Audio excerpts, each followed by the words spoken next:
गजाननं भूतगणाधिसेवितं कपित्थजम्बो फलचारुभक्षणम् उमासुतं शोकविनाशकारकं नमामि विघ्नेश्वरपादपङ्कजम्।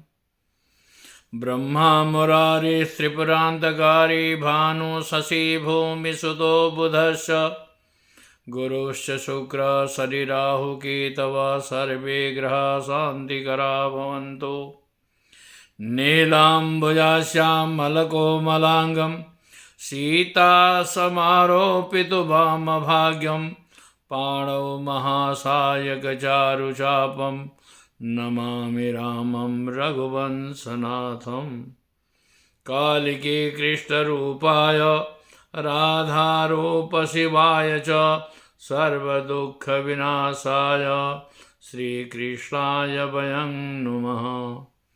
या श्री स्वयं सुकृतिनां भुवनेश्वरलक्ष्मी पापात्मनां कृतधियां हृदयेषु बुद्धि श्रद्धा सतां कुलजना प्रभवस्य लज्जा तां तां नतास्म परिपालय देवी विश्वम्।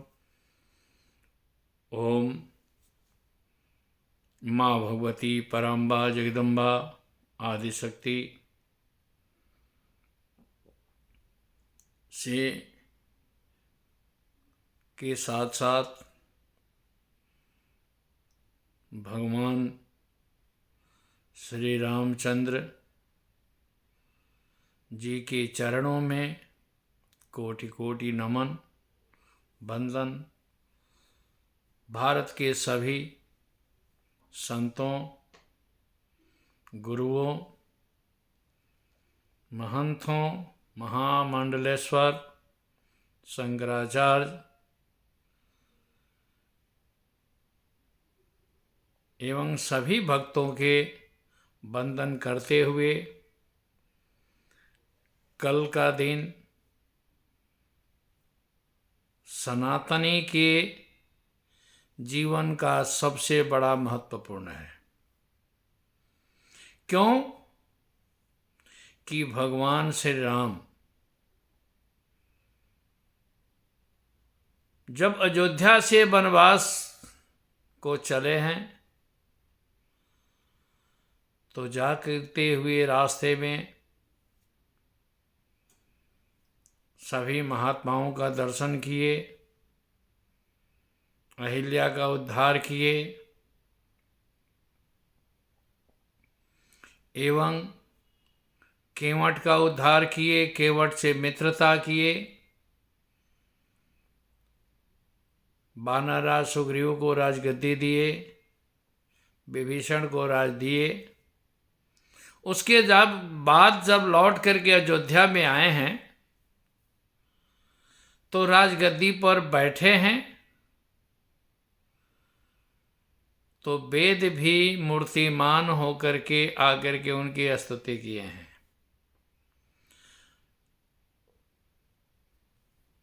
जब उन्होंने संसार में अवतरित हुए,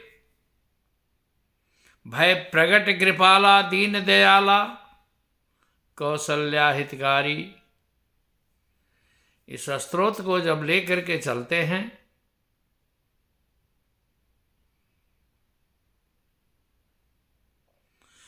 तो जब संसार में वो अवतरित होते हैं, अवतार लेते हैं, तो माता कौशल्या के सामने चतुर्भुज रूप में आते हैं। जब उन्होंने कहा माता कौशल्या कि भाई आपके नेत्र को मेरा नेत्र तृप्त हुआ आपके दर्शन से, कि जय शिशु लीला अति प्रियशीला यह सुख परम अनूपा। भगवान बाल रूप में जब हो जाते हैं उसके बाद सभी देवी देवता लोग आसमान से, आकाश से पुष्प वर्षा करते हैं। उसी तरह से कल जब प्राण प्रतिष्ठा होगा बहुत आदमी का मन में शंका होता है कि जो भगवान सबके प्राण का संचालन करते हैं, सभी सृष्टि का संचालन करते हैं, उनका प्राण प्रतिष्ठा कोई कैसे करेगा।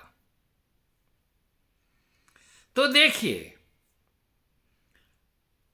देवता को इस पृथ्वी पर उतारने का माध्यम यही है कि प्राण प्रतिष्ठा करना, मंदिर में स्थापना करना।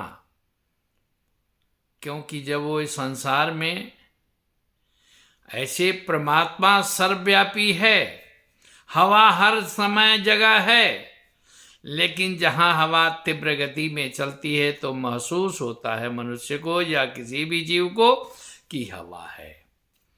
अग्नि हर शरीर में है, ये नहीं कि हाँ अग्नि बाहर ही चलती है, क्योंकि जो भी जीव है संसार में उनके पास जब जठराग्नि है वो हर शरीर में है, लेकिन बाहर का जब तपन तभी मिलता है जब अग्नि जलती है। तो कल के दिन महत्वपूर्ण इसलिए है कि जिस परिवार में खास करके अगर कलह है, उनके बच्चे उनकी बच्चियां उनसे दूर हो गए हैं, उनसे बात करना नहीं चाहते हैं, व्याधि है, अर्थ का अभाव है, तो आप चाहें अपने सभी कष्ट का कल निराकरण करते हैं। कल से लेकर के शनिवार तक 4 दिन का बहुत बड़ा महत्वपूर्ण है।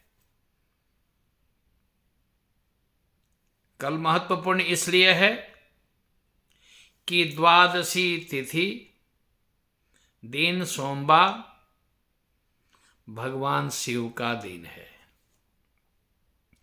भगवान शिव जो है सो राम को भजते हैं, कृष्ण को मानते हैं। तो कल उनका जो अयोध्या में प्राण प्रतिष्ठा है, वहां भगवान शिव भी किसी न किसी रूप में प्रत्यक्ष में जाकर के शंकराचार्य जी के रूप में, जगत गुरु श्री राम भद्राचार्य जी महाराज के रूप में वहां व्याप्य हैं। तो आप अयोध्या में नहीं हैं, अपने घर में हैं। शाम को दीपक जलाइए। अगर आपका अर्थाभाव है तो 8 दीपक जलाइए। क्यों? अष्टलक्ष्मी के प्रतीक है। अगर व्याधि है तो 6 दीपक जलाइए, क्योंकि खड विनायक हैं, विघ्न करने वाले भी हैं, विघ्न हरने वाले भी हैं। अगर अर्थाभाव है तो 11 दीपक कल जलाइए। 11 दीपक, क्योंकि 11 रुद्र होते हैं और भगवान शिव 14 आने प्रॉपर्टी के मालिक हैं।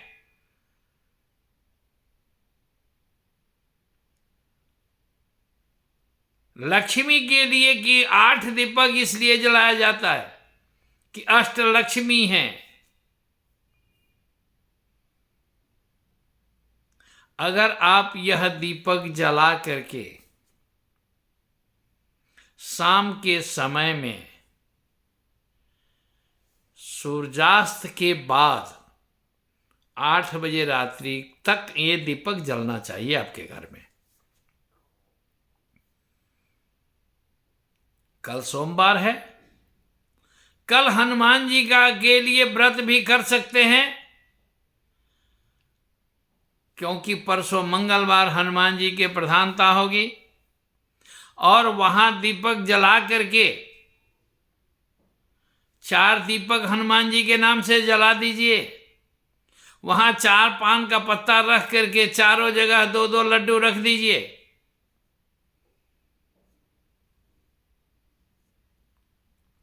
और हनुमान जी के हनुमान चालीसा का पाठ करिए।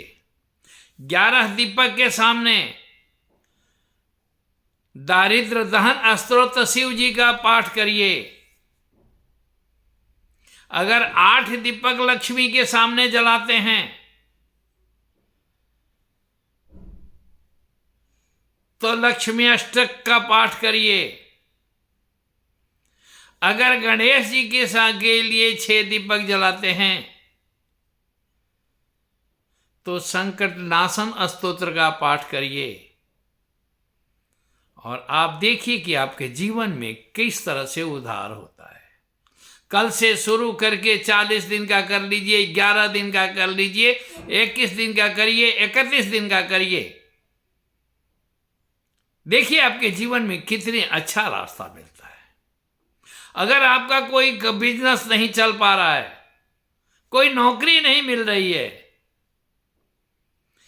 तो दीपक जला करके वहां कम से कम 5 माला इस मंत्र का करिए। ओम ह्रीं येन शुक्ली कृता हंसा मयूराः चाति चित्रिता हरिताश्च कृता शूका सा मे वृति भिधास्यति ह्रीं ओम। क्या है?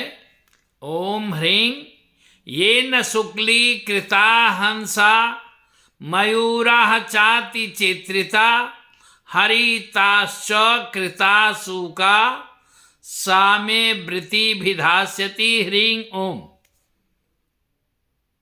इसका मतलब यह है कि ये न शुक्ली, जिसने हंस को सफेद रंग दिया, मयूराः चाति चित्रिता, मोर को अत्यंत ही सुंदर बनाया, चित्रित बनाया, हरिताश्च कृताशुका, तोता को जिस परमात्मा ने हरा रंग दिया,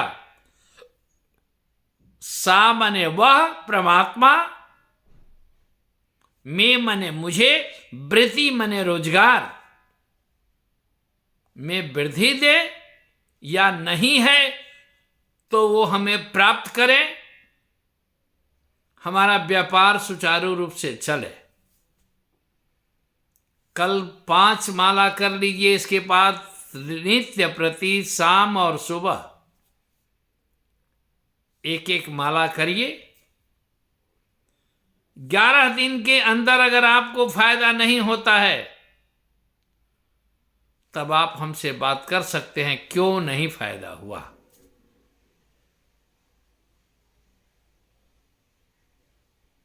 इसलिए कल का दिन बहुत बड़ा महत्वपूर्ण है। हर काम के लिए आप कल कर सकते हैं और हर कामना आपका पूरा का कल से लेकर के 11 दिन तक, अगर 41 दिन तक करते हैं तो आपको जो है सो माघ मास में, क्योंकि अब आप कहेंगे कि पौष मास है चल रहा है, लेकिन पौष मास नहीं है, पौष मास चंद्रमा के हिसाब से है। माघ मकर संक्रांति से ही माघ लग जाता है, इसलिए आप इसमें सर्वोपरि व्यवस्था बन जाती है। माघ के पूर्णिमा तक आप कोई भी व्रत कर सकते हैं, कोई भी नियम कर सकते हैं। इसका पहले ये देखना है कि आपके निष्ठा होना चाहिए, आपके श्रद्धा होना चाहिए, आपका विश्वास होना चाहिए कि मैं जिस परमात्मा से कर रहा हूं, मैं जिस परमात्मा का आराधना कर रहा हूं, वह परमात्मा मुझे मेरी आवाज सुन करके आर्त भाव में करिए। अगर आर्त भाव में करेंगे तो परमात्मा या माँ भगवती आपका हर बात सुन करके आपका कल्याण करेंगे। धन्यवाद। जय माँ जगदम्बा, जय माँ कामाख्या, जय माँ अम्बे, जय श्री राम।